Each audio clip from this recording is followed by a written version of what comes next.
Oh, finally, episode 7's done. That was a big episode. I can just chill. Maybe episode 8 can just be me sorting out my chests or something. Don't need to do anything big, just a nice, relaxing video.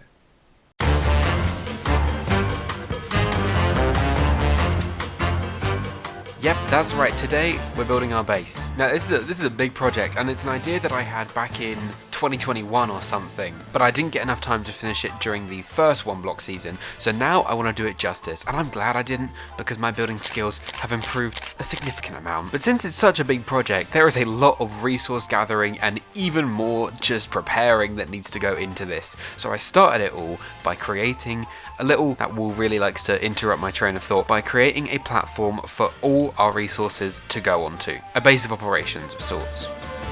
Base of operations done, now it's time to fill that.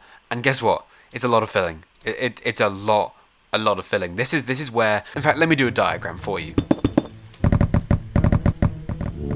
Excuse me, I'm monologuing. Look, I'm a god, I'm from the future, I know how everything plays out. So, Oneblock Season 2. It starts in July 23. It ends in February 24. Spoilers.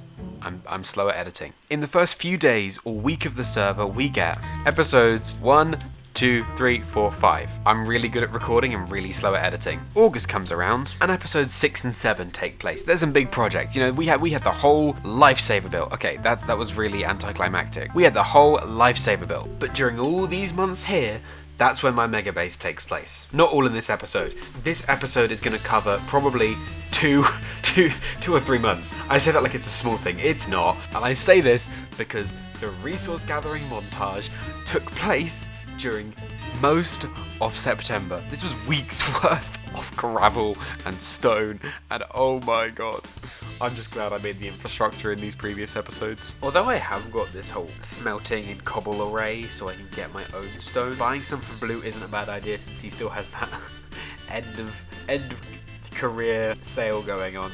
And I'm struggling a bit for fuel, and I think to fix that, I'm gonna make some type of bamboo farm in this area here. And we do have the tick speed quite high, so I'm not gonna make one that towers into the sky. I'm not gonna make a kelp farm. I'm not gonna make a flying machine one. It's just gonna be observer, piston, bow.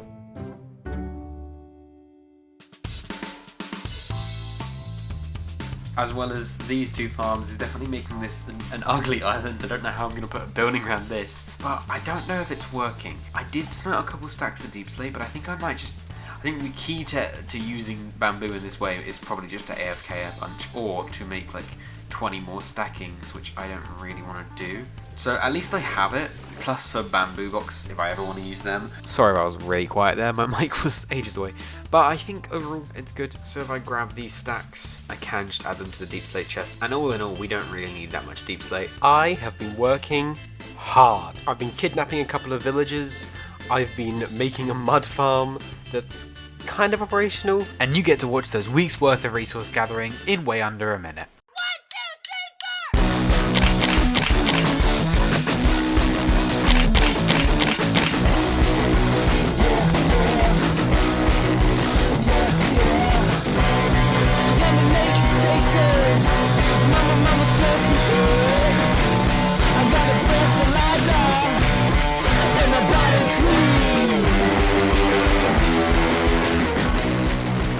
Okay, so now we have all of our resources. Sorry, I messed about for a bit and I didn't quite know how to end that, rock music. So anyway, we have all these resources, and I'm in a different copy of the world, so we had even more and I've just used them.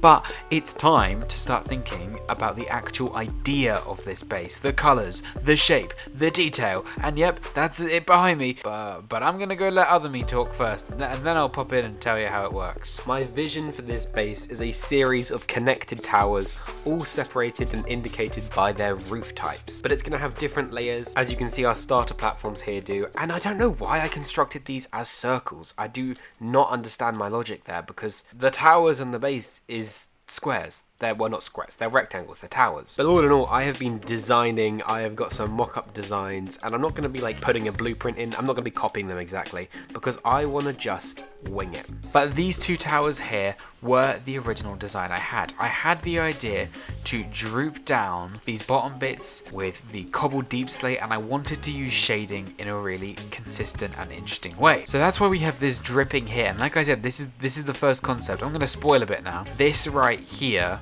is a much better shadow effect. I would show you from a distance, but even more spoilers than say my first attempt over here. And so our base theme is a floating castle. I'm saying that like it's a reveal. I'm pretty sure it's in the title, but it's been ripped up from the earth. So that is why there's all this dirt and greenery, and that's why these dirt stains and shadows are even more prominent, because it just got taken. It just got taken from the ground. And I'm gonna put together our first tower here over a series of long YouTube videos and movies probably. So let's whack ourselves into a time lapse to build this thing.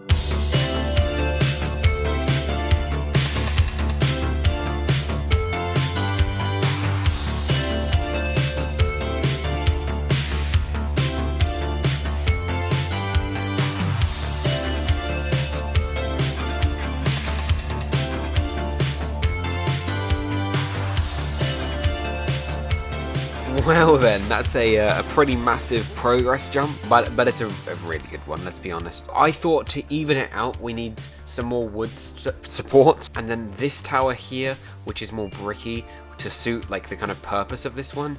And if this one was this main one, I'm gonna call it Chonk. If Chonk was to have a roof, it would be that kind of bricky vibe, but on the big tower it just didn't look good. And I think the main thing to note is resource wise, we're doing all right. I've used like a pretty big chunk of deep slate, which I have to be careful about because I can't get more unless I like do a deal with blue, and stone as well, but that's been going good, because when I'm building something and have it running in the background, that's when it actually like kind of shines. So the way that these protrusions work, I'm going to go into free cam here, is that I'm trying to emulate shadows, right? And the shadows are emulated at the top here. Overhang is brought down more by the mud and tuff, but then also beneath windows, beneath the ledges, beneath, well, it's a window again, but you can see there's a shadow beneath to really add depth to the build. I'm gonna finish this bridge, and then I'm on the fence about this, but I think one tower here would also be good. So I'm just going to mess around and see what happens. So having the first tower and the joined towers done, I was more motivated than ever to keep working on the base. But I did run into a slight hitch in the fact that the entire server got griefed. Yeah, so it took about 2 weeks of time that I could be building more base, and more time that I had to be fixing the mess Red God 97 made. You might be hearing that name because, oh my god, we're not letting it go. But don't worry, the base is going to continue in the next episode, and we're going to get everyone on to reconfigure after I actually managed to recover everything from a stupid amount of recordings. So yeah, I'll see you in the next one.